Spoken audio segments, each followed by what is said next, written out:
Hi everybody, welcome back to sprueVerse, my scale model universe, people of Earth. Welcome to a very special episode of sprueVerse. I am particularly excited to be introducing this episode because while my dear friend Lou Dalmaso was here giving us a masterclass on how to use the Aztek masks for the 1350 refit, which, by the way, is still under construction. It's a lot of work, but it's coming together, and it's so satisfying to see it all just slowly getting out of dry dock and ready for its next 5-year mission. So I don't want to be long-winded about this introduction, but suffice it to say,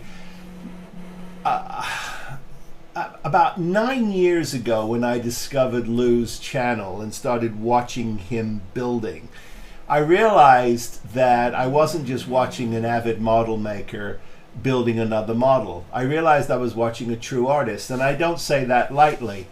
His sense of color and his fundamental understanding of how design works gives him a whole nother perspective on model building.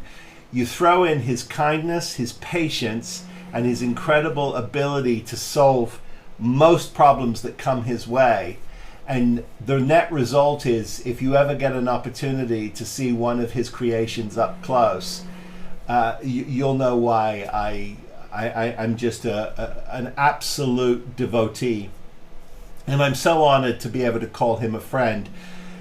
While we were here doing the master class, we had a lot of downtime while we were waiting for things to dry, and I thought it would be an awesome opportunity to catch up with him and just really spend some quality time just talking about model building.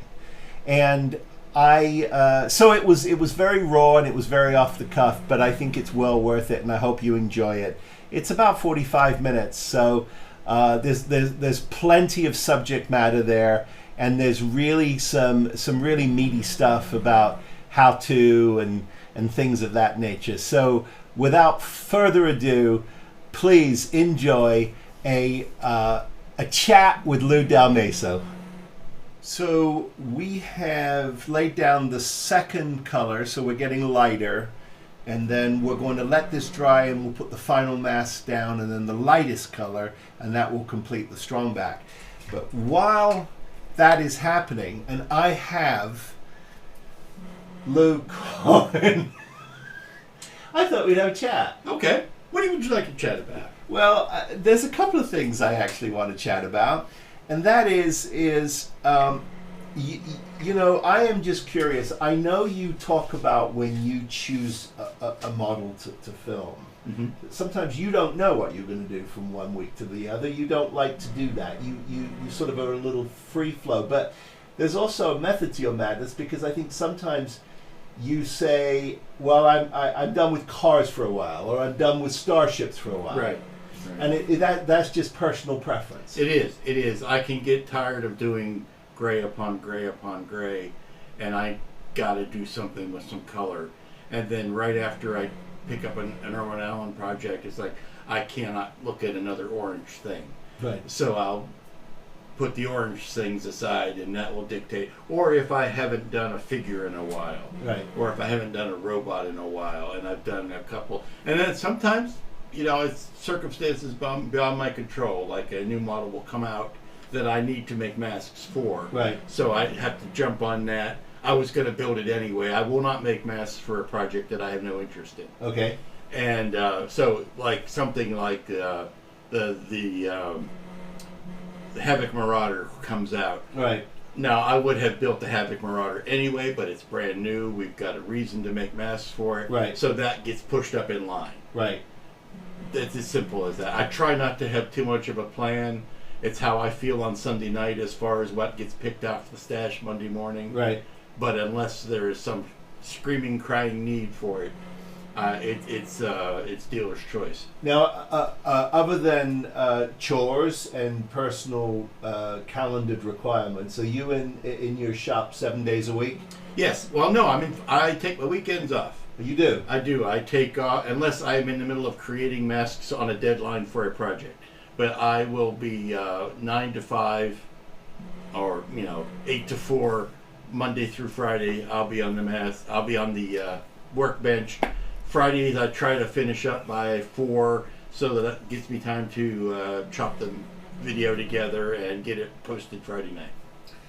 And as far as projects go, will you juggle 2 or 3 things at once, or are you one to the other? I used to, and I still will if they're very small. Like I'll do an odds and ends week every once in a while where I have something that might not take a day, more than a day to do. But I found out fairly early that if I was juggling a lot of projects, people would say, well, where was the first part? I'm interested in how you did that enterprise.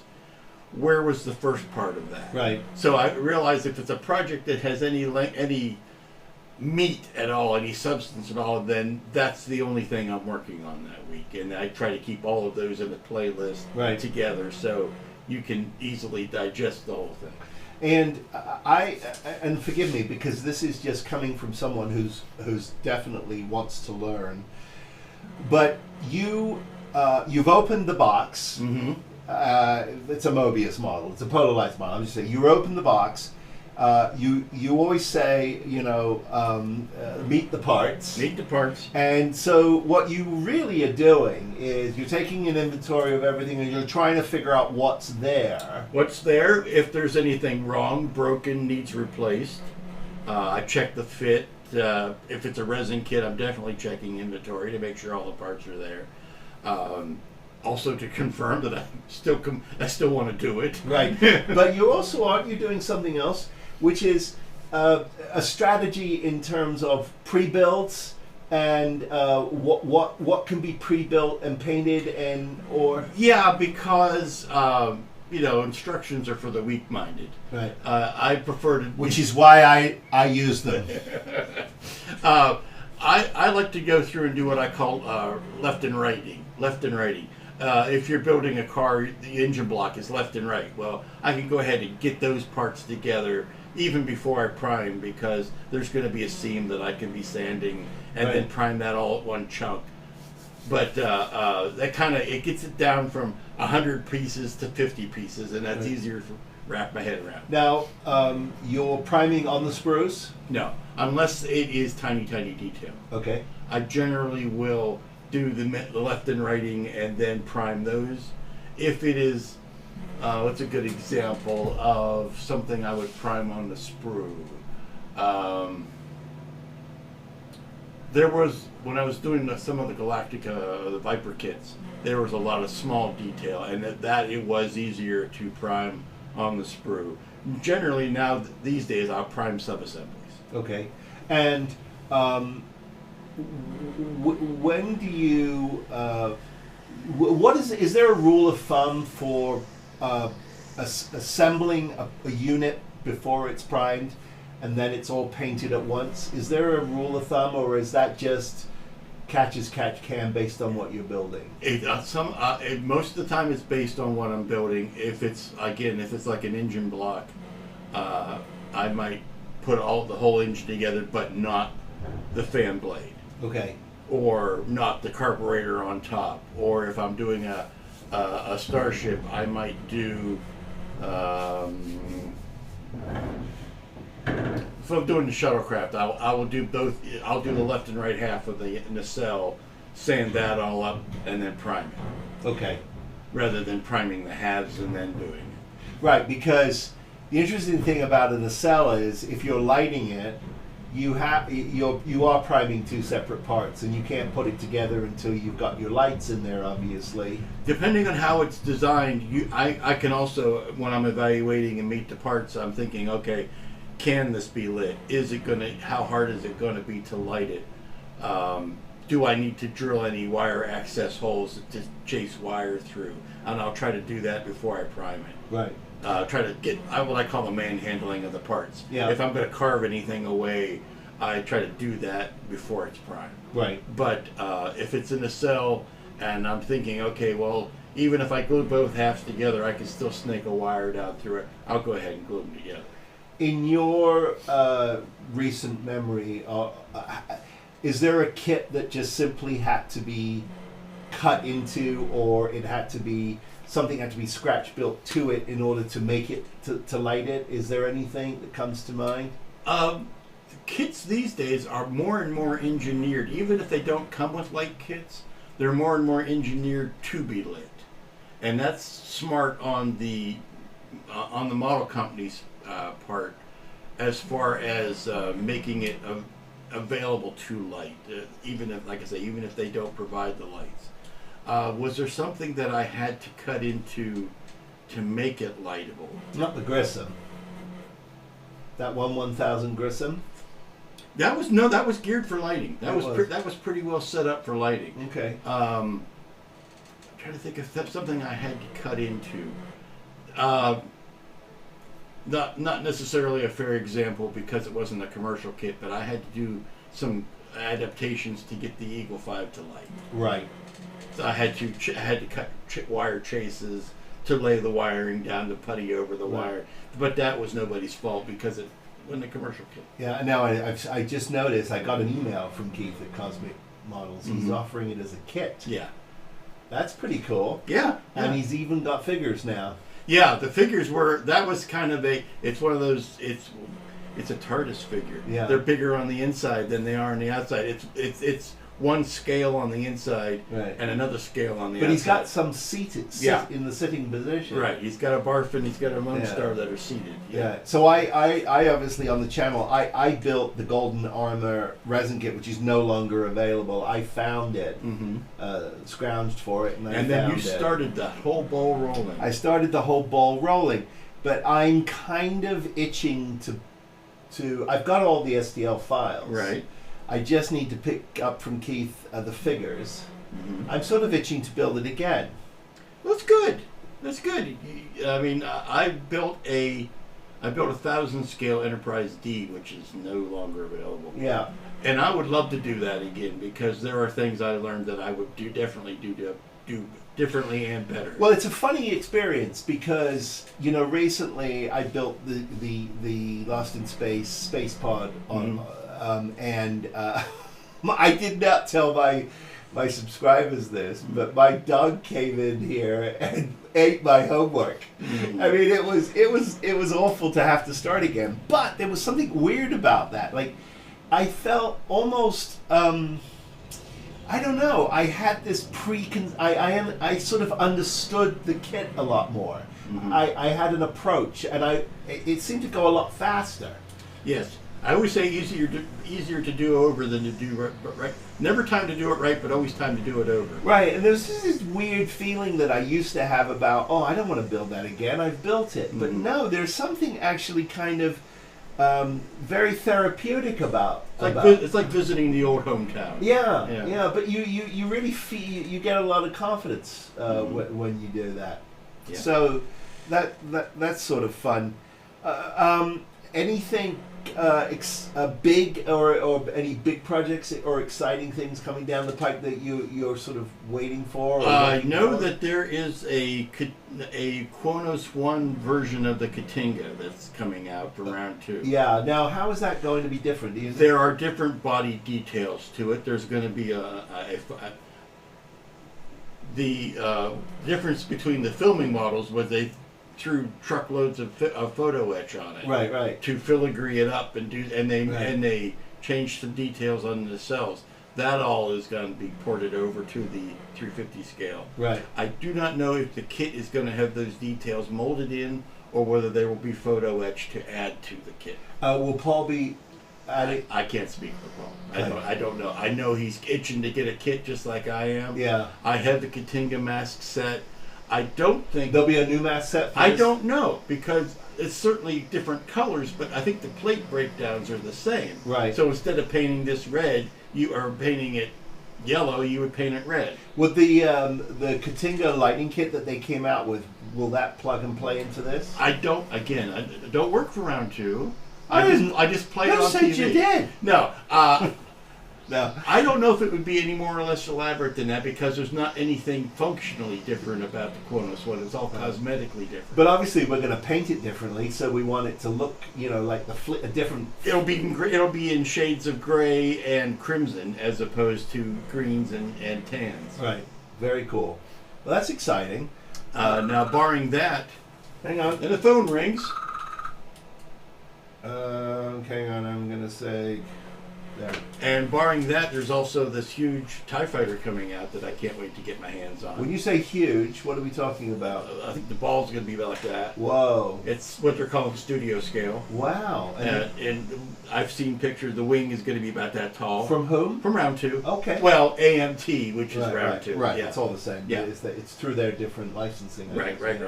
But I can't wait to get a hold of that. Right. And there'll be masks for that, even though certainly be canopy masks for it. But the wings will probably just be straight line tape. You can do that yourself. And then, of course, we've got all these Mando models that hopefully will come down the pike. Hopefully. I wish I could tell you definitively yes or no. Just is hungry for them because it would be wonderful to have them. And it's not as instantaneous of a process as you think it is. I know. It's every week I see a new ship on the show, and it's like, ooh, I want a model of that. Ooh, I want a model of that. Yeah. Well, that's not how model companies think. They've got limited resources, and where do they put them? Now, are we seeing? Are we seeing this sort of a little bit of the future here when we go, oh, well, I can get STL files long before a kit's going to come out. It's a thorny issue because there are model companies that are, I feel, leaving money on the table by not providing STL files, but it's also it's Napster. Yeah. I mean, you lose control of it after you release it into the wild. You could lose a lot of money on it, and my solution would be if you could make an STL file with an expiration date on it. Right. That you have a month to print, whether it's successful or not. Right. You have a month to print, and even if you print one successful, then it should. Right. Personally, my code of ethics says if someone gives me a file, as soon as I print a successful version of that, I delete the file. Okay. And if I want to do another one, I'll ask for it again, or buy it again. Right. It's the same as me going to the store and buying a model off the shelf. I've bought that one. Right. And then if I want another one, I'll go buy another one. Right. You're not sharing those files. Right. But then the other thing too is for someone like myself who is a beginner in that world, clear parts, decals, those kinds of things are. They are a challenge, obviously. They have to be sourced. That's still the bane of the existence because you can print ships all day long, but unless you've got a vacuform machine, there's no good way to make a clear canopy. 3D printing clear still ain't there yet. No. At least on the consumer level. Right. No. And decals is a little bit more interesting because that is more accessible. But the problem you have with 3D printing is, well, I want to make this at 89% of the size they recommend. Well, then you need decals that are 89% of the size they recommend. Right. I'm not going to, if I was a decal company, I wouldn't be stocking increments of 1%, just in case somebody builds one. But there is a sort of decal kind of what's the word? There's a decal vacuum. That's not the right word, but I'm struggling for the word. Here's where I'm going with this. Is you have talked about it. I have talked about it. Many of us have talked about decal it. gap. Yes, and it's also because they're tearing. They're not printing nicely. They're not handling nicely, and so there's a lot of talented modelers out there who are just copying them, improving them somehow, right, and then printing their own decals. Right. And that has become an aftermarket thing as well. Aftermarket, it's probably more accessible to more people than something specialty like vinyl cutting or photo etch making or even 3D printing accessory parts. But it doesn't seem like it's a terrible expense for these companies, these commercial companies, to make a little more effort to up the game in the decal department? I've always thought that, that's certainly an area for improvement, but I've always thought if you've got an 8x10 sheet of paper, you're going to be printing all of that 8x10 sheet of paper. Pack that SOB with as many decals as you can. Yeah. And multiples of decals that you think are, like multiples of the pinstriping, because that's the thing that's going to get killed. Yeah. Or curl up or whatever. Tiny registries. It's fractions of a penny in ink to add another one. The paper's already going through the printer. Yeah. It's fractions of a penny in ink. And it's just something the modeler would appreciate. Yeah, and with decals, I'm embarrassed to say, and I'll be honest, when I sort of came back to the hobby and I was learning how to handle decals, I'm embarrassed to say it did not dawn on me to cut them up. What were you doing? I was struggling to put the whole bloody thing down. Oh, you mean cut the sheet? Yeah. I thought you were going to put the whole sheet in a piece. No, the actual decal. Yeah. It's like it's too big to handle. Cut it up. Mm-hmm. Cut it into its various parts. Yeah. Well, that's particularly true on the trend of these wallpaper decals, where you've got something that's huge. Yeah. I'm going to sneeze. Do you mind? I'm going to turn around and sneeze. No. Excuse me. Bless you. Thank you. You see, that's an organic interview. Because whoa, are you all right there? Yes. Sorry. Knocked me off my feet. It was all done on the way. Yeah. No, because it's nice. I'm enjoying the conversation only because. Welcome to Two Ferns. Between Two Ferns, we're on our PBS interview with Philip Siegel. Today, Philip, we'll be discussing the fine points of Azteking the 350 refill. We make light of it, but I have to tell you, you have so many fans and your subscribers who know they don't get an opportunity for this kind of a sort of a conversation. Mano y mano. Right. Primarily because you're in North Carolina and we're all in the rest of the world. Yeah. And time is precious, and I'm.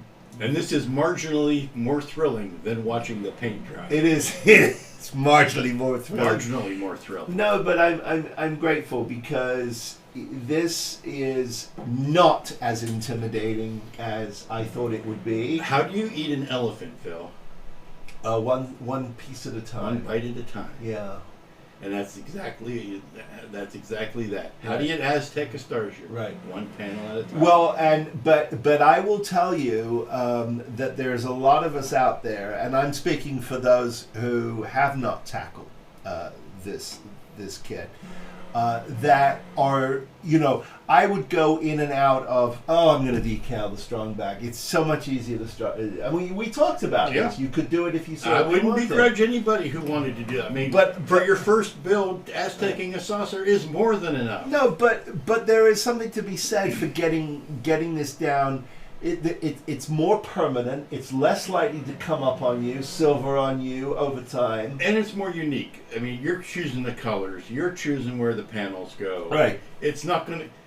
My biggest fear is that you have 10 modelers and they all follow the instructions perfectly, and they turn out 10 identical starships.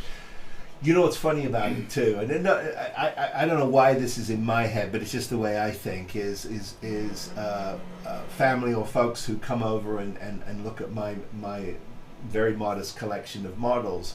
They're enjoying the model, and as I'm standing there looking at the model with them, I'm going, "Well, that was 10 hours. That was 20 hours. I don't know how many times I had to do this, how to do that." So it's very interesting, but ultimately, this is it's so satisfying because, obviously, we got it to the prime spot, and I talked about this for a while. The thrill of having you here to do this and hang with you is just awesome. But it is. I'm starting to feel a little more comfortable with it. Although I'll say, you can see here the guts are hanging out of this yet again because we've decided, on Lou's advice, that there's a little more tidy wiring. Wire tidy. Wire tighty. This is Wayne's fault. Wire tighty. This is Wayne's fault because it's his lingo. Yes. Right. You've perfected it. I'm coming up the rear here because I shoved it all in and go, oh, let's call it a day.